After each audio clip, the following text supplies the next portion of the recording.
rahmatullahi ta'ala wa barakatuh. What's up YouTube? What's up my gorgeous friends on the internet? Hey guys, Cyber Exploit here, back again with another tutorial video on database. So inshallah za mu ci gaba daga inda muka tsaya, inda a bidiyon mu na baya mun yi jawabi game da menene database, sannan kuma misalai na database da kuma menene database management system da sauransu.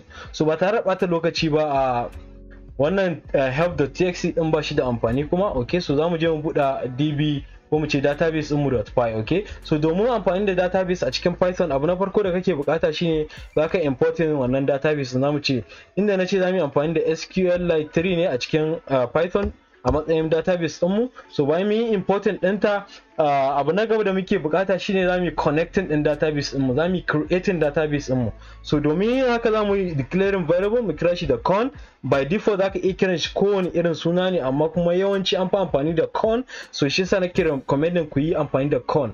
So zamu ce con is equal to Sqlite3.connect. okay, inda zai muna connecting din database din na. So zamu sa parenthesis, sannan mu sa quotation, sannan zamu kira sunan database din mu. So database ina so in kira ta da sample.py ne. okay, sample.db ba .py ba .db.database kenan. Wannan shine sunan database din da zamu create. So bayan mu create, abu na gaba da muke bukata shine zamu initializing variable, mu kira shi da c a matsayin cursor din mu. Zamu ce c is equals to con, wancan connection din da ya muna initializing .cursor. okay, ina fatan kun san me cursor. Kamar yadda kike ganin wannan jar abin yana dagowa, yana daga ya dauke ya kawai da wannan shi ake kira da cursor. okay, so kana bukatan shi domin shigar da database a cikin Python. okay, so zamu ce c is equals to con.cursor, bi ma'ana cursor din nan shine zai muna storing din shi a cikin variable c. okay, so bayan mun yi creating variable c, abu na gaba da zamu yi shine zamu yi creating table a cikin wannan database din. Kamar yadda na ce, database ta kan kunshi fields da kuma rows. Fields sune columns, okay, sannan kuma row shi ake kira da record. okay, so wannan kenan. Kamar yadda na bayar da misali using student record, bi ma'ana inda zaka ga ɗalibi yana offering English, Math, Chemistry, Biology, Physics and all that. okay, za ku ga cewa akwai score da yake samu a English, sannan a English ɗin akwai first CA, second CA. za ku ga shi cewa yana forming rows da kuma column ne. okay, so wannan kenan. So abin da zamu shine zamu ce c.execute.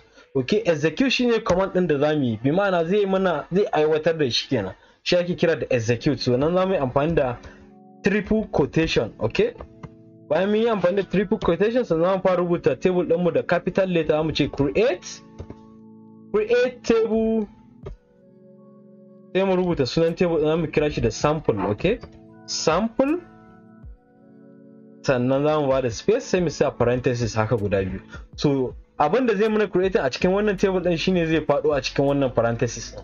Duk wani abu da muka rubuta a cikin parenthesis din shine zai kasance abubuwan da su kasance a cikin table din mu. okay, so na farko muna buƙatar mu yi creating first name,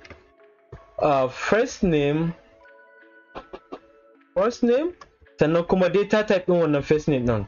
So data type din zai kasance text ne, inda na ce a database yana amfani da data types kwaya 5 ne. Na farko akwai text, na biyu akwai integer, na uku akwai character kenan, char ake ce mai. okay, sannan kuma na hudu akwai blob, sannan kuma na biyar ina tunanin I think ga farce na manta da na biyar din. okay, so bayan mun creating first name, mun ce data type din shi is text, zamu ce comma, zamu ce surname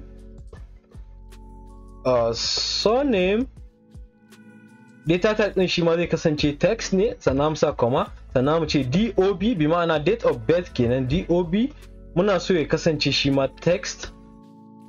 Bayan wannan muna so ya kara mana creating wani, ya kira mana da shi occupation, bi ma'ana aiki kenan, occupation shi ma ya kasance text.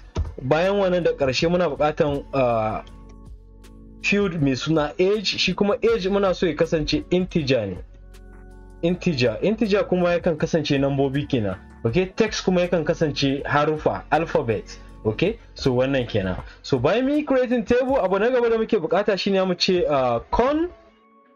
con.commit. okay, wannan shine zai dora mana wancan table din da muka create a cikin database din mu. Sannan bayan ya dora mana muna so ya muna closing din shi zamu ce con.close. Okay, so wannan kenan. Yanzu idan muka running code din za ku ga cewa ya muna creating database mai suna sample.db, sannan a cikin wannan database din zamu creating table mai suna sample. Okay, so zamu running code din mu gani. Run code, kun ga bai dawo mana da komai ba, amma idan kun lura muna da sample.db ana. Yanzu ka ce zaka bude, ya ce ma it cannot be displayed because code editor Visual Studio Code ba zai iya bude ma wannan file din ba. So domin bude wannan file din shine zamu yi amfani da DB browser na Sqlite3. Okay, so zan ba muku link din da za ku iya downloading wannan DB browser din. Okay, zamu zo na mu ce open database, zamu je inda database din yake, yana cikin YouTube ne, sannan yana cikin database, sannan muna da sample.db. in kun lura bai ba mu wancan database.py da kuma help.txt ba, saboda db browser yana identifying .db extension names ne ko kuma ce files. Okay, so zan danna open. Bayan na danna open, kamar yadda ke gani under tables muna da wannan table din sample, sannan sample din ya kasance yana da data a ciki irin su first name ga command din da muka yi amfani. Yanzu abin da zamu yi domin ganin wannan bayanan na sample, zamu zo wajen browse data, zamu danna akai. Kamar yadda kuke gani muna da first name, surname, dob, occupation da kuma age. Okay, so wannan kenan. Age kamar yadda nace yana daukan nambobi ne, ba zai iya daukan harufa ba. Okay, in ka sa harufa zai sama wrong kamar yadda kuke gani. Okay, so wannan kenan. So wannan shine hanya ta farko da aka iya creating table a cikin database ɗinka, wanda na kira shi da sample, sunan table din kenan. Okay, so wannan kenan. So what if sample din nan yayi existent, bi ma'ana yanzu kun ga muna da sample.db ana. Okay, sample.db a matsayin database din. What if a cikin database din nan muna da table sample, yanzu na ƙara running code din nan za ku ga cewa kila ya muna throwing error. Kamar yadda kuke gani ya ce muna operational error because table sample already exist. Ba zai iya creating wani table ba saboda muna da wannan table din a cikin database din mu. So abin da zamu yi shine wajen create din nan zamu ce create table, zamu kara da wani command da zamu ce if not exist. If not exist bi ma'ana ya muna creating table idan babu sunan table din sample. Sunan table din sample. So if sample does not exist, dan babu shi a cikin database din mu, ya muna create din sabon table. Idan kuma akwai ya share shi. Okay, so yanzu bari mu running ko gani. Yanzu ba zai samu na wannan error din ba, kamar yadda ke gani babu error. So wannan kenan. So insha Allah duka da wannan zamu kawo ƙarshen wannan video. If you are new to the channel, please consider to support us in the channel. You can support us by liking our videos, subscribing to our channel, and turn on the notification bell. And you can also support us by donating to us directly. You can donate to us by contacting us via our social networking services. Okay, so wannan kenan. If you have any question or suggestion, you can leave it in the comment section down below. Idan kuma akwai wani ƙarin bayani ko wani kuskure da kuka ga ya kamata ku sanar mu, za ku iya tuntuɓar mu kai tsaye a cikin social networking ɗin mu, ko kuma za ku iya barin shi a comment section ɗin video ɗin nan. So duka da wannan zamu ce assalamu alaikum wa rahmatullahi ta'ala wa barakatuh. Peace.